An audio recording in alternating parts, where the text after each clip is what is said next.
Hello, everyone. We have another great show for you on CPAC Live today. We're going to be joined by Gordon Chang, who is the voice of real credibility when it comes to all things China and Hong Kong and all these questions about how the American economy and how the American people should think about our relationship with the Chinese Communist government of China. We also have Jim Jordan on, who has been such a crusader for everything we believe.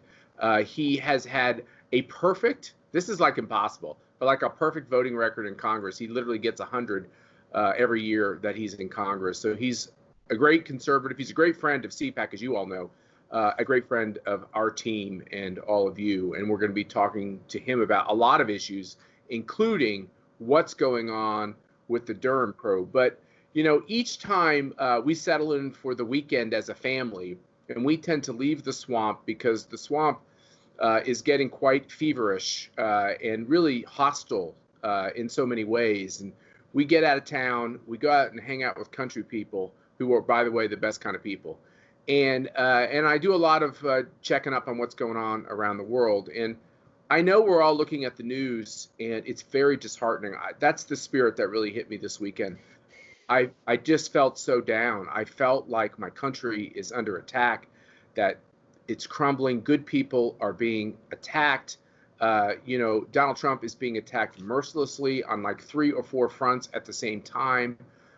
He had that interview with Chris Wallace over the weekend, which I have a lot of opinions about, but they just hammer Donald Trump constantly, and they hammer anybody who's standing up for the values that he's trying to stand up for as well. And then you read the news that George Soros, this horrible philanthropist who wants to create chaos in America, is giving an additional $200 million to feed the chaos.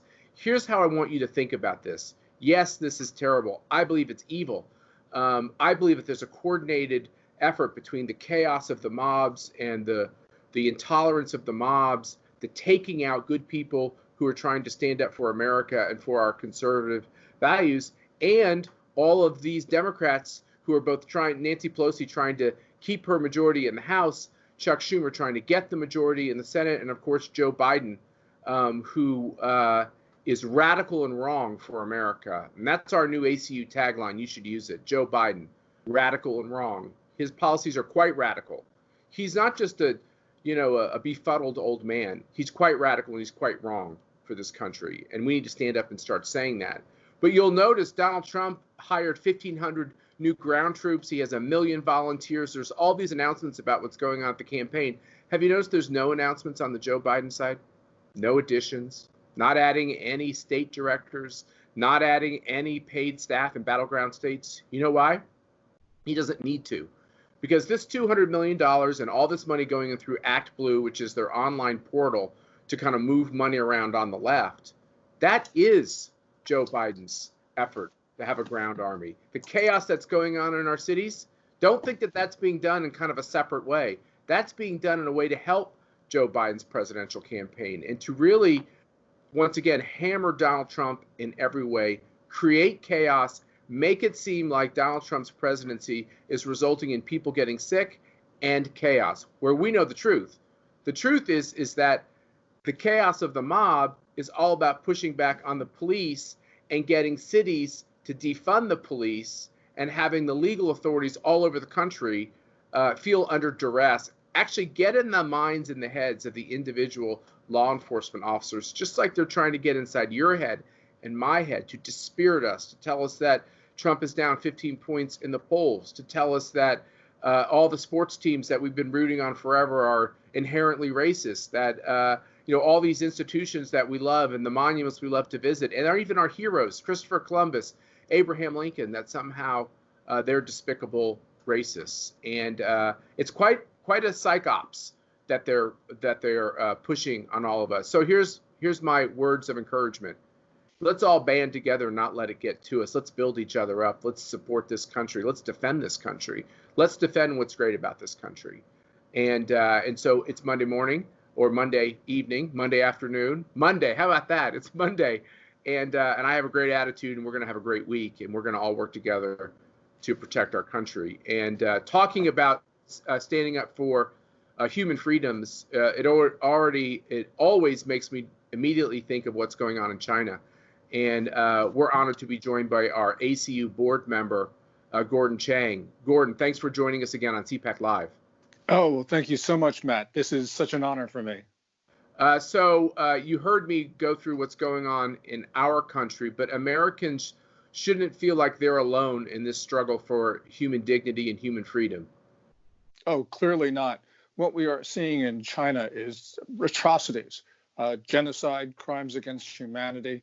They're against Tibetans, Uyghurs, and then, of course, the Chinese people are repressed by the communist regime. And essentially, Xi Jinping, the Chinese ruler, is trying to extend totalitarianism beyond China to the rest of the world. He has pretensions of ruling and dominating the entire planet, not just his periphery. So we've got to understand that this is a fundamental attack on democracy and freedom and liberty, and this is a global challenge. And of course, it's existential to the United States. So one of the things that you're a clarion voice on is this idea that too many people in companies, we used to call it corporate America. I don't know if you can call it corporate America anymore, but you could say large publicly held companies based in America that do a lot of business in China. They've been getting a lot of advice on how they can cut costs and move over to China, which is part of an understanding of free trade and freedom. But then there's this really despicable part of that, which is this destruction of human rights that's going on in China right now with the Uyghurs. Yes. Well, the Uyghurs are Muslim minority members, along with Kazakhs and Kyrgyz, and they inhabit what's called the Xinjiang Uyghur Autonomous Region, which is the northwestern part of the country. Uyghurs and others think that they live in an independent state, which they call East Turkestan. But what we have seen is that whether you call it Xinjiang or East Turkestan, China is committing atrocities there. And this was brought home to everyone with this drone video that we have been seeing. It comes from 2018, and it shows Uyghurs and others who are blindfolded. They are hands behind their back, and they are being loaded onto trains, cattle cars. And of course, this is reminiscent of something the world saw 80 years ago. Right. This keys into this point about corporate America, because Uyghurs are being transported around China to work in factories that we politely call forced labor, but which is really slavery. And to round this discussion out, Matt, we are seeing that American companies are using slave labor to produce products for the American and other markets. And why I have talked about that many of these companies actually went to McKinsey to get advice on how they could actually offshore more of their expenses into China. And then you have these dynamics. And the real question is, how do you know this to be true, Gordon, number one? And number two, what can people associated with CPAC and conservatives across this country do to start calling out companies that are using this slavery to produce their products?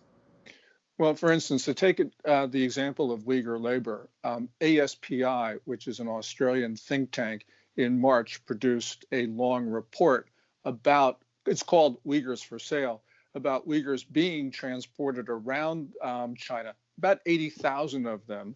And they were working for 83 brands, including Nike. Nike has a factory in Shandong province, which is in the eastern part of it. There are about 700 Uyghur women there. This is a factory which is surrounded by high walls, guard towers, barbed wire, and they work inside of that factory. And clearly what's going on is that they have no ability to leave. Now, Nike, in a statement which was issued some time ago, said, well, look, this factory no longer employs Uyghurs, and Uyghurs who are there have the right to leave, which is contradictory. But the point is that this is slavery. This is abetting an atrocity, a crime against humanity. And this is the same company, Matt, that lectures Americans about racism. But what it's doing is it's making shoes. And this is one of its primary factories in the world for making shoes. Makes 8 million shoes a year. And it's had a relationship with this factory for more than 3 decades. So what we have is the maintenance of a system of slavery where the slaves are racial minorities. And Nike talks to us about racism in our country. Yeah, like for instance, you'll remember that they have a relationship with Colin Kaepernick, that they didn't want to produce this Betsy Ross flag, obviously our original flag, because we were told it was a flag of racism. And so you literally have companies that are feeding this chaos in our country, donating to these radical Marxist groups here in this country, and really virtue signaling to all of us, making us all feel like we should be ashamed of being Americans when it's America and voices within America like Gordon Chang that are standing up to literally slavery in China, slave labor in China, and this whole effort to inappropriately use human beings to compete in a fair way with America and other countries. This is where the whole question of China turns into a question of human rights and our national security, right, Gordon? Oh, absolutely. Because the same China that is offering slave labor to international companies is the one that is building a military to fight the United States, which trains its officers to hate us and to relish killing us. China now has an officer corps that wants to kill. And it succeeded on June 15th in the Indian Himalayas, in Indian territory, killing 20 Indian soldiers. So this is not some sort of theoretical concern. We have a China that is trying to dismember its neighbors. It's increasing its tempo of dangerous intercepts of the U.S. Navy in the global commons. China is, as they say, is wolf warrior diplomacy, and it's lashing out. And this is perhaps one of the most dangerous times in history, where we need the United States to stay strong, to deter China, and to lead the international community in the defense against this militant regime. So, Nike has a tagline, just do it. I think I'm just not going to do it. Okay, Gordon. And I know that some conservatives are uncomfortable with the idea of boycotts and, because we are free market people. We believe that Nike should run its company the way it wants to run it. And I actually agree with that. But you know what? I don't have to buy 7 pairs of sneakers for my family. I can probably find an alternative. My understanding is those alternatives could be better shoes. I find that true with my own weak elderly tennis game that I'm experiencing on a regular basis. So, Gordon, there are other companies that our listeners should be aware of. Mike Pompeo recently has made many policy statements, and FCC Chairman Ajit Pai as well, on this whole question of Huawei and ZTE. The Trump administration is standing up against these communist government-controlled corporate entities. And in all of these questions, Donald Trump's position is completely the opposite of Joe Biden's weak on China position. Yes. Well, it was Attorney General Barr on July 17th gave that speech about corporate America. He also gave that interview to Maria Bartiromo at the end of June. Secretary Pompeo has talked about this. And July 1st, the State Department, Treasury, Homeland Security, and Commerce issued its advisory on business operations in Xinjiang. The Trump administration is signaling that it will not permit American companies to aid and abet crimes against humanity and genocide in Xinjiang. So this is not just a question of, well, we don't like this company, so we should boycott it. Here, I believe that we have a moral obligation not to support what is going on in China, because this has gone beyond the question, beyond just a disagreement. This has gone to the issue of what we saw in the 1930s, because China very much, in many ways, is the new Third Reich. It's the Third Reich of our time, and we have the obligation to oppose it. And the Trump administration is doing its best in this regard. And right now we are seeing the administration take unprecedented actions against labor practices that we've just talked about. You know, when we went to Hong Kong, Gordon, with you and with Lydia and the rest of our team, it was really interesting how many times the young Hong Kongers called the Chinese the Nazi Chinese government. It was amazing how many times they used that word. It really resonated with them. Now, you can't compare one part of history perfectly with another part of history. The Nazi atrocities are unique in so many ways and horrific. But it always kind of took me that so many of these young people in Hong Kong were coming to that description on their own. Yeah, the phrase that they use in Hong Kong is Chinazi. Right. And also, people have smashed together Xi Jinping and Hitler into Sittler. Um, it, Matt, when we look at, you're right, historical parallels are often difficult to make. But before Third Reich started the mass exterminations in the middle of the Second World War, what we're seeing China do is broadly similar, and in some cases worse than what the Third Reich was doing. So it runs across the parallel of genetic experiments that are dangerous, many of them on humans. You know, we see what we've been talking about in Xinjiang and in Tibet. This is just across the board evil, and we have to label it as such. And the important point is that we've had American administrations, liberals, conservatives, Republicans, and Democrats for 5 decades try to engage China. Well, that effort has been a spectacular failure. It's probably the worst foreign policy mistake the United States has ever made, and certainly the most dangerous, because we now find ourselves and our republic in jeopardy. So whether this is the Third Reich or some other parallel, the point is that China right now is extremely dangerous, and we are in the fight of our lives. So, you know, as we come to a conclusion in this interview, Gordon, I think it is really telling that when you look at the radical leaders of a group like Black Lives Matter, they specifically call out for opposition and destruction the state of Israel. They do not call out these humanitarian and racist policies of the communist Chinese government. It's amazing how Marxists here, and these people are avowed self-professed Marxists, communists, socialists. You use the word totalitarians, collectivists. We can come up with all the other kind of synonyms. But what they're trying to do in many ways in this country is more in line with the chaos that's being created and perpetrated by these totalitarians in China. It's about pushing these policies of ethnic cleansing. It's about taking away people's individual rights, and specifically this question of the Uyghurs. These people do not have the choice to decide where they work. They don't have the choice to decide how they're going to live their lives. They don't have religious freedom. They don't have the ability to speak their mind.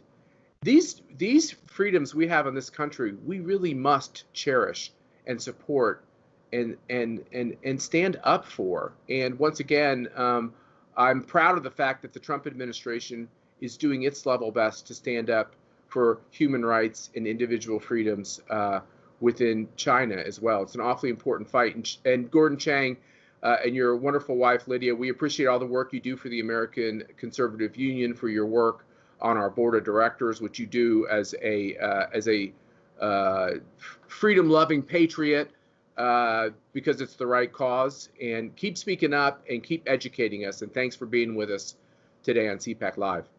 Oh, well, thank you so much, Matt. The work that you do is absolutely critical, because now this is the most consequential time of our lives. For sure. And as we all have been following the terrible crimes and excesses of spying on the opponent's presidential campaign during the Obama years, let's never forget that under President Obama, the worst political crimes in our history were committed when he actually used, and his team used, the intelligence community to spy on their opponent. Mr. Durham is in charge of an investigation of all these abuses. We hope to hear from Mr. Durham soon. Watch this video clip, and on the other side, we're going to be joined by the great Jim Jordan. The FBI knew that the dossier was just made-up garbage, and the subsource told the FBI agents that, and yet Jim Comey and Andrew McCabe kept on pushing forward, renewing warrants to spy on Carter Page. Your reaction to what we know now, and when are we going to hear from John Durham? Will there be indictments, sir? Well, I think the American people expect indictments. I know I expect indictments based on the evidence I've seen. Lindsey Graham did a good job in getting that out. We know that they not only knew that there wasn't a case, but they continued to investigate and spy, and yes, I use the word spy, on Trump campaign officials, and actually even doing things when this president was sworn in and after that, and doing it in an inappropriate manner. You're going to see a couple of other documents come out in the coming days that will suggest that not only was the campaign spied on, but the FBI did not act appropriately as they were investigating. It's all starting to unravel, and I tell you, it's time that people go to jail and people are indicted.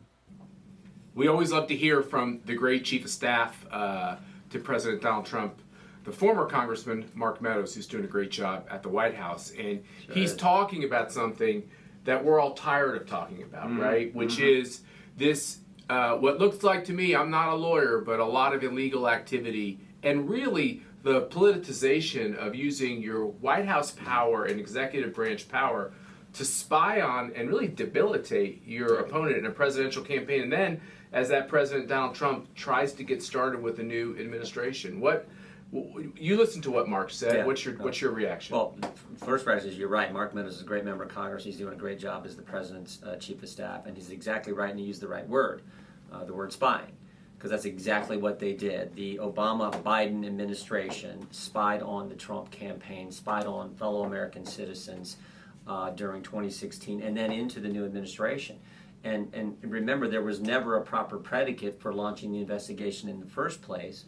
And we know there was not a proper predicate because the Obama-Biden intel community told us. They didn't want to tell us, but Rick Grenell released their sworn testimony, and we know that what Clapper said, Susan Rice said, what Sally Yates, what they all, Samantha, what they all said. Can I jump in there? When you say proper predicate, if I put that in non-legal terms, which means they had no reason to be able to get a warrant. You have to have a reason in front of a judge. You have to have some suspicion. Right, and no reason, no basis to launch the investigation in the first place. Which was done for a president, right? Yeah. You don't launch those kinds of investigations unless they're for a person high up on the food chain that's asking you to do that investigation. Well, we know that there was the now somewhat famous meeting in the Oval Office when it was President-elect Trump. So on January 5th, 2017, 15 days before President Trump's going to take the oath of office, they're meeting in the Oval Office, and Obama's in there, Biden's in there, Comey's in there, Susan Rice is in there. This is the one that she did the email to herself 2 weeks later. And for the record. For the record, by the book. Yep. President Obama said do everything by the book. But they, when you do that, that means they did everything not by the book. That's right.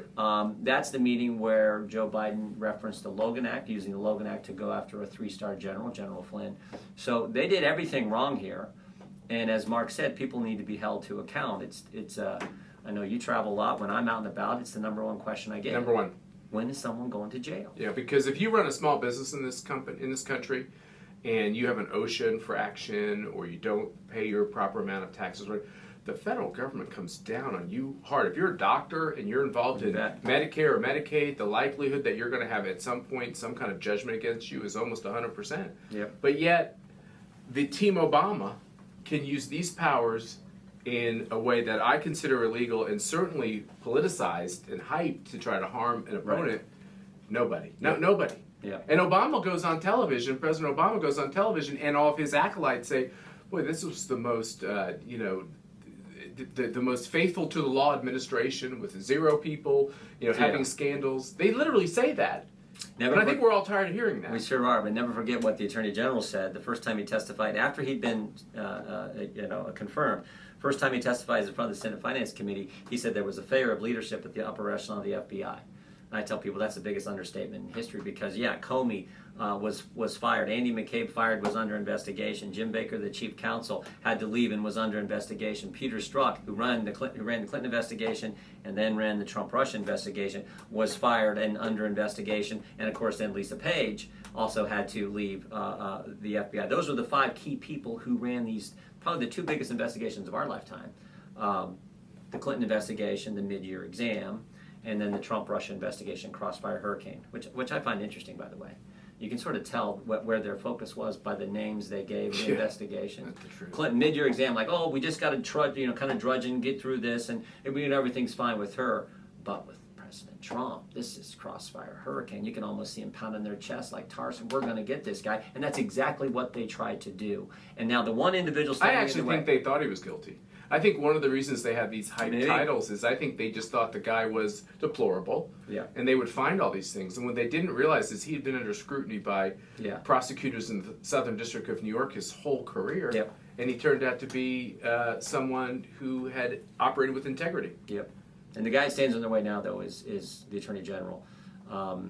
Because he's dug into this. He's put Mr. Durham on it. We've gotten facts out now that we didn't have before. We knew there was something wrong. In fact, when a few months ago I said the only thing we had wrong, there was a few people in the conservative world, in the journalism world, a handful of members of Congress. We kept pushing. The only thing we had wrong about all this is it was worse than we thought. And now the Democrats have decided the one person we can go after to hopefully stop this from ultimately being concluded and someone being held accountable, the one person we need to go after and stop is Bill Barr. And so they just 2.5 weeks ago, they filed articles of impeachment against the Attorney General. Yes, of and course. when President Trump wins re-election, which I'm convinced he's going to do, when he wins re-election, I think that's what you're going to see him do. I think they're going to proceed with those. They're not going to do it between now and Election Day. But after Election Day, I think they will pursue impeachment against the Attorney General. And we'll be back at this thing again that we just went through 6 months ago. Unless we can get that House majority, which I'm going to make a bold prediction. I think it's in play. I will say when it came to Hillary Clinton, remember, there wasn't an investigation of Hillary Clinton by Jim Comey.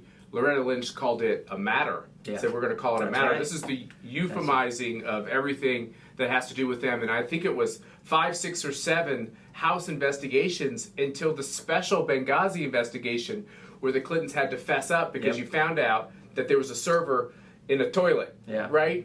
Or in a bathroom. And so I always think that's amazing. It's like, how can Hillary Clinton be under oath 5, 6 different congressional investigations, never fesses up to the fact that she has this whole outside communication system? That's so funny. When they say, you see, you've done too much.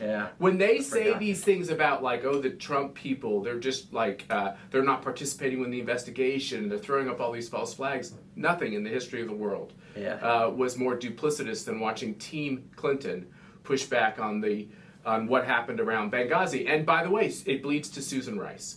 She goes on every Sunday morning TV show. They call that the full Ginsburg, because Ginsburg had represented Monica Lewinsky, and the first time in modern American politics he went on every Sunday show. She went on every Sunday show and deliberately lied to the world and to the American people as to what happened on that fateful day blamed it on video. in Benghazi. And now she's one of the leading candidates to be Joe Biden's VP. With the also famous email on January 20th, at the exact moment the President of the United States, President Trump, is taking the oath of office, she's writing an email to herself saying that in that January 5th meeting, the President of the United States then, President Obama, said do everything by the book in the Trump-Russia investigation. And we know that is completely false because everything was done exactly the opposite, not by the book at all, in the fact that they spied on a presidential campaign, spied on American citizens. And for one of those citizens, they used a dossier that was paid for by the Clinton campaign, a dossier where the person who had written it, Christopher Steele, had already communicated to the Justice Department that he was desperate, this is his quote, desperate to stop Trump from getting elected. That's the guy who wrote it. That's a document they used. The Clinton campaign paid for it. They go to the court and don't tell the court any of that information. And there were 15 other things they didn't tell the court. 15 other lies. 17 lies in total. Inspector General Horowitz said were involved in the Carter Page dossier and the Carter Page FISA application. That's how bad it was. And so when Mark Meadows says that someone needs to be held accountable and they think there's going to be indictments, there had better be. And I hope it's Brennan, Clapper, Comey. I hope it's all of them.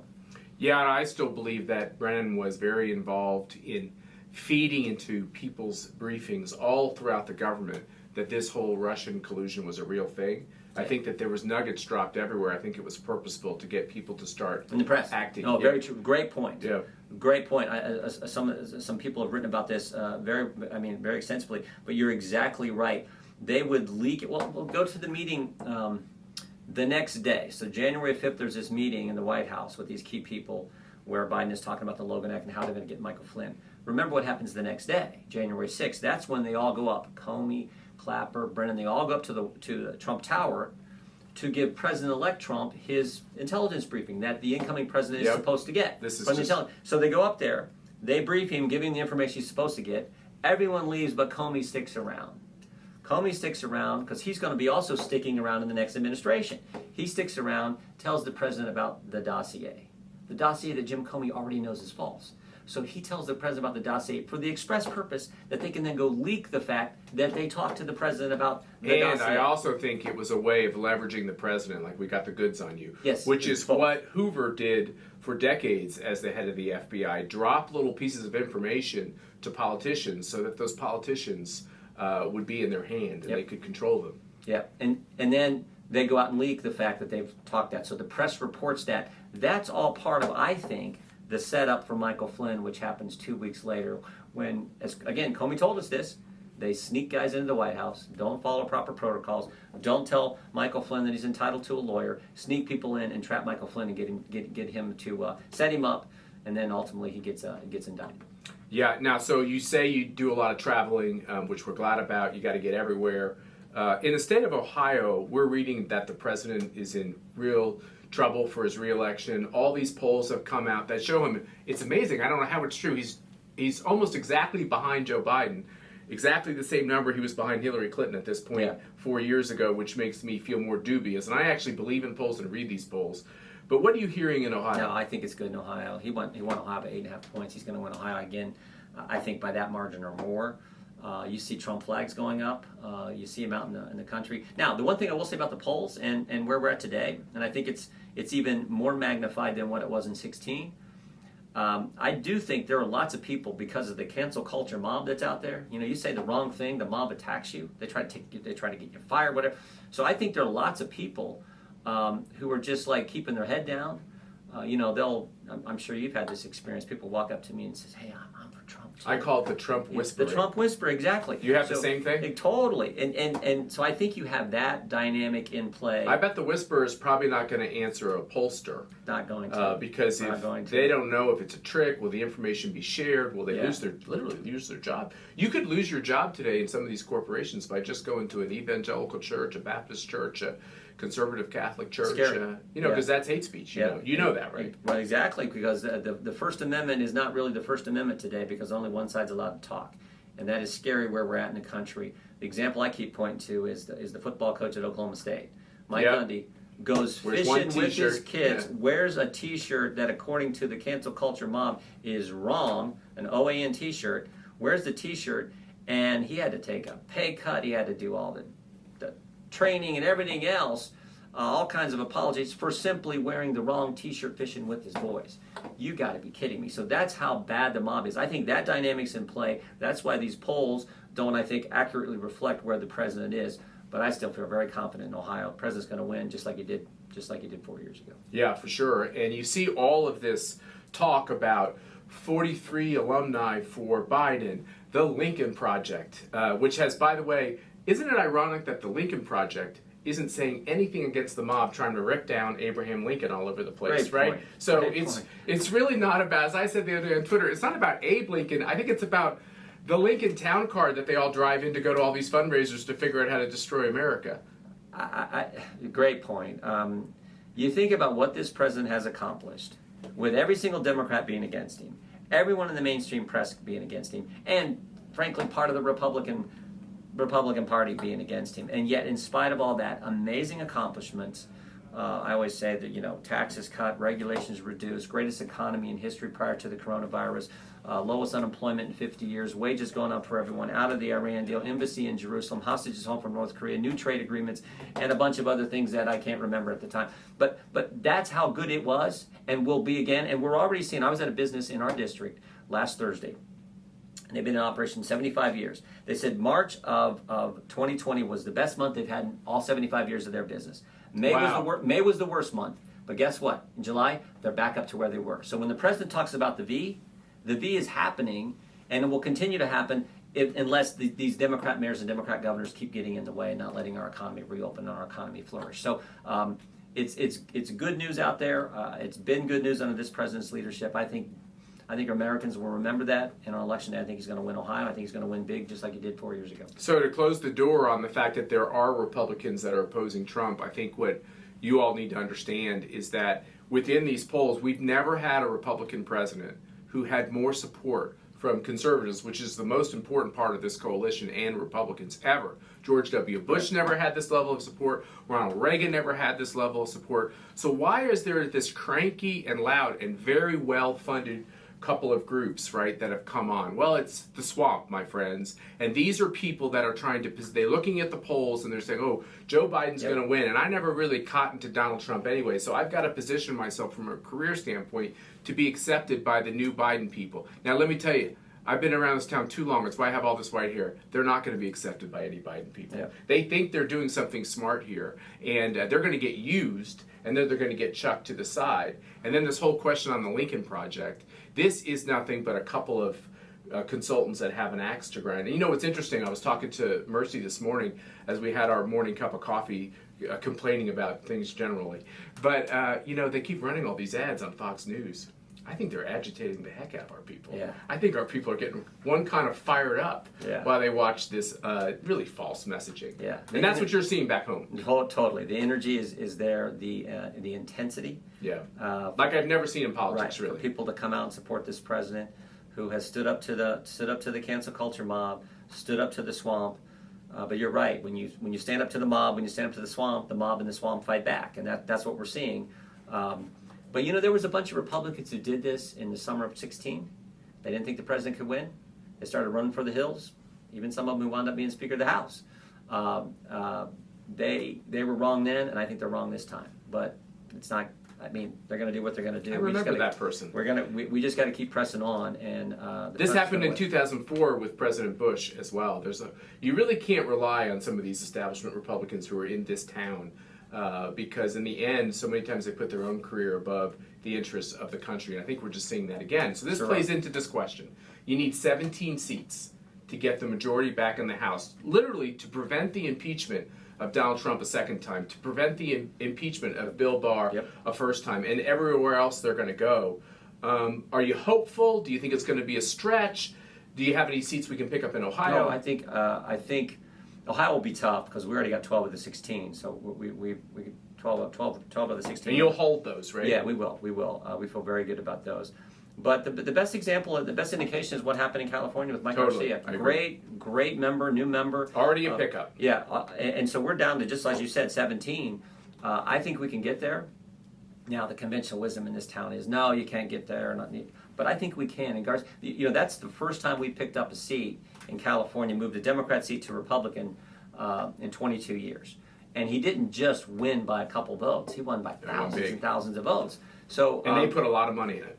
Well, they changed the rules the last week. Yeah. They were going to do all mail-in, and then they said, well, wait a minute, we don't think that's helping us, so we're going to open up one precinct in the most Democrat area of the district, and they still couldn't get there. And Mike beat him bad. I mean, he's a Hispanic American descent. He's a fighter pilot. Yep. Went to the Naval Academy. Great candidate, great guy, and he won big. So I think we endorsed him at ACU. So you all played your role too. Oh, God bless you. I figured you did. So let me push in on this question of Act Blue. So Act Blue is this online digital portal where all the left from really all over the world, specifically here in this country, is feeding money to very radicalized Marxist left-wing group. Mm-hmm. They're also the online platform that's pushing the majority, the Democratic majority for Nancy Pelosi, for Chuck Schumer, and Joe Biden. So all of this online portal called Act Blue is the same group that is funding these radical folks at Black Lives Matter and these other places. So, I think we ought to call Joe Biden out on the fact, like, all this money, right, is being coordinated with all these groups. Yeah, all these left groups. Yeah, they don't seem to even like America. No, all these left groups who want to defund the police, and in the case of Minneapolis, want to abolish the police department, and want this radical. I keep coming back to this term, this cancel culture mob mentality taking over the country, which is just frightening, I think, to most Americans. So, yeah, these are hard leftists. That's what's at stake in this election. I think the vice president said this the other day. This election is really now, in my judgment, and the vice president communicated it so well. can America stay America? The values and principles that made us the greatest nation ever, that's what's at stake here. And we all know where Biden and the Democrat left want to take the country, it will not be the same country. It will fundamentally change. And if they get power, imagine what they're going to, the first thing they're going to do is change the filibuster in the Senate, which will then allow them to add Puerto Rico and D.C. estates, which then means it makes it real tough for us to ever win back the Senate if they do that. They're going to look to change the Electoral College. They're going to look to add new seats to the Supreme Court. They're going to look to mess with the voting booth in the United States run elections and federalize more federal control over the election process. So a host of fundamental framework kind of changes that undermine they what will the country's about. transform America, which means fundamentally change it. Yeah. Doesn't mean improve it. Right. It means fundamentally change it. And there's a lot at stake. And we appreciate your voice in all these fights. Well, we appreciate yours. You guys have been around a few years fighting the good fight. God bless you. We haven't. And the thing is, I'm so bad at broadcasting that I didn't even introduce Jim Jordan. Yeah. Because I know you know who he is. And he's got all of these great awards from us through the years. 100%. I think it's every year you've been in Congress. Yeah. Which I hate bringing up because you can always screw that up, Congressman. One vote. This will probably be the year now that you mentioned it. Now that you mentioned it. Well, But we thank appreciate you. all you. Thank We you. appreciate you standing up, and we love coming at you 3 times a week on CPAC Live. We really, we just feel like this is such an important moment, and we all have to work together to save our country. God bless you. Thank you, Jim brother. Jordan. Take care. Thank you, everyone.